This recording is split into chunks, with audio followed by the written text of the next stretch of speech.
Yo, what's good, YouTube, man? It's Gary with Jones Fan TV, man. Back at you another video of the content. This video, go smash that like button of the content of this channel. Go ahead and subscribe, man. Look, so with the Steelers being knocked out of the playoffs by the Buffalo Bills, the Ravens' playoff opponent is now officially set. The Ravens will play C.J. Stroud and the Houston Texans. I believe the game is going to be Saturday at 4:30. Somebody could correct me if I'm wrong on that, but I believe that's when the Ravens are going to play that game. So just kind of want to talk about it a little bit and give my thoughts on some things that's happening with the Ravens right now, right? So first thing, right? Thoughts about the game, right? So now my immediate first thought about this game comes to watching the Cowboys play the Packers, right? If you look at the Packers and the Texans, there's a lot of similarities between the teams, right? Young team, young quarterback, nothing to lose, playing free, playing loose. They playing with house money, right? Nobody expected them to get this far. This wasn't the goal to start the season, all kinds of things like that, right? So now obviously the most obvious part is the Ravens are a better team than the Cowboys. The Cowboys had a really, really bad and weak strength of schedule. When they played teams that were above 500, the Cowboys struggled most of the year, right? So get to the playoffs and losing in the fashion they did shouldn't be overly surprising. All right, so I will say that. But the point is that it shows how fragile the playoffs are, right? It shows how fragile the NFL season is. This isn't the NBA, right? This isn't a best of seven series, right? This is one game, one opportunity, one day, one night, right? And if the Ravens already know this probably better than any other team because of what happened in 2019, right? So that's immediately where my first thought goes, right? Because CJ Stroud is a young, very, very talented quarterback, right? And they're playing with house money. I mean, Nico Collins is a baller. They did just lose Noah Brown, he's like their third wide receiver now because they lost Tank Dell earlier in the year. But so they're going to be without another one of their weapons on offense, right? But still got Nico Collins, Dalton Schultz, Devin Singletary's been playing great for them as of late, right? And obviously, like I said, C.J. Stroud, right? So that's my first thought of this game, right? You know how fragile the playoffs are. But this Ravens team does give me a different vibe this year about being locked in, being truly motivated by what happened in the past, and I slip up right now, right? But I thought Patrick Queen had a funny tweet about it. He said, and please stop tweeting at me saying, don't let this happen, don't let that happen to us. Please go watch a movie or something, right?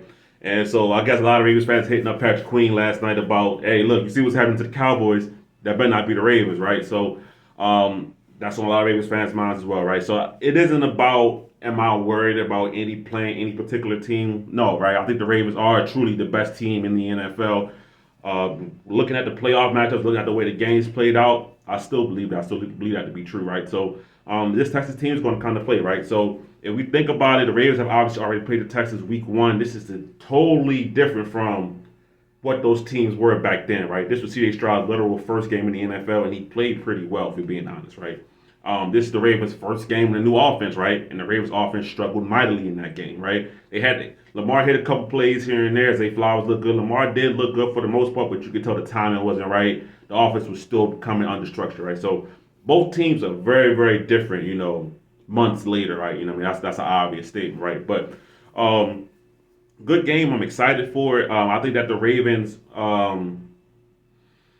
I don't have any nervousness about the game as far as the Ravens not showing up doing what they want to do, but it's just like I said, seeing the way that the Cowboys went out and things like that, it just shows you that the playoffs are fragile, right? It doesn't matter how much you are the better team, that if you make mental errors, you make mental mistakes, that it's a one game and done scenario that can cost you, right? So the Ravens are already locked in. The Ravens are already on goal mode and things like that. So I think they'll be okay, right? Now, as far as some other things that's happened along with the Ravens, right?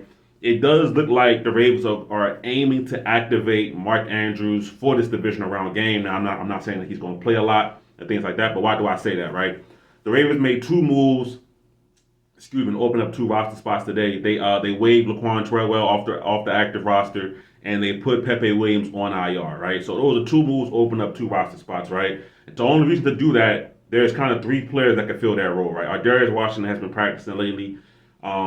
He's coming back from I think he had a chest injury early on in the season when he was playing well. That's one person, but the two people I think it's for is Mark Andrews and Dalvin Cook, right? Now the Ravens signed Dalvin Cook for him to play in the playoffs.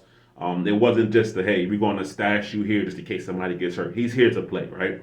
And then there's Mark Andrews as well, right? So Mark Andrews, I think, is going to be activated to the main roster this upcoming week. and play in the divisional round game, right? Now, with that being said, Isaiah Likely to me still figures to be the number one tight end in the system. But the important part is that if Mark Andrews and Isaiah Likely are on the field at the same time, even if Mark Andrews is a decoy, the defense of the Texans still gonna have to respect the fact that Mark Andrews is out there, right? He's too good of a player just to completely disregard. All right, so this Ravens team now has even more weapons to turn to, right? I expect guys like Zay Flowers to practice this week. He didn't really practice all of last week. I expect him to practice this week, okay? So I expect to see him out there again. So now you have your full complement of weapons pretty much for this team, right? So, outside of, your Keith Mitchells and, J.K. Dobbs went out early in the year, right? But you pretty much have your full complement of weapons out there for the Ravens at your disposal. And it's time to make the Super Bowl push. It's time to make the Super Bowl run, right? So this Ravens Texans game, I'm going to do a full game preview and things like that, how we usually do it. I guess probably on Friday now, since this game is going to be played on a Saturday. But we'll do all of that, treat it like a regular week and things like that when it comes to me making the videos. But I just wanted to say that this game for the Ravens is the first start of you only got to win 3 in a row, right? That's what whatever happened in the regular season, getting the number 1 seed, all of that is great, it's beautiful. But at the end of the day, now it's about 3 games. Can you win and can you go on to the next round, right? It's about that, right? So I am personally excited for what the Ravens have going on, and it's going to be a good game for just football in general, right? So like Ravens Texans, and then the other game is going to be Bills Chiefs, and every time they get together, a good game ensues. So all around, it's going to be a really good game for the NFL, for football fans in general, right, to watch that game play, right. So, but for the Ravens, man, it's time for that. It's time to start that march, right. So when I look at this game, I would say that the Ravens' biggest advantage is still going against a rookie quarterback, right.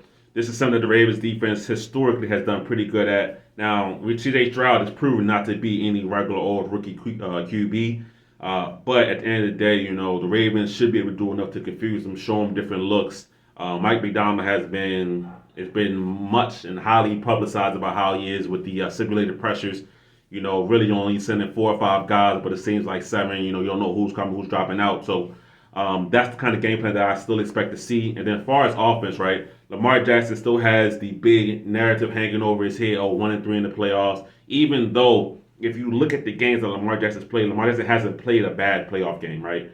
If you watch the games he played, I could go down the list and tell you everything that happened, but if you're a Ravens fan watching the video, you know what happened in those games, right? So, anyway, he still has that narrative hanging over his head of 1-3 in the playoffs, and this is the best year for him to change that narrative, and it starts with the Houston Texans. Lamar Jackson has been super locked in. That's all he's been saying all year. Lock in, lock in, lock in. I only care about Super Bowl.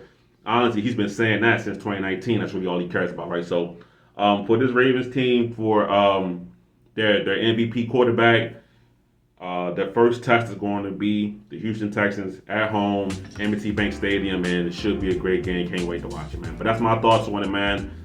We'll give some more thoughts and expand on it as the week goes along. But let me get out of here. Scary Room to Fan TV. I'm out.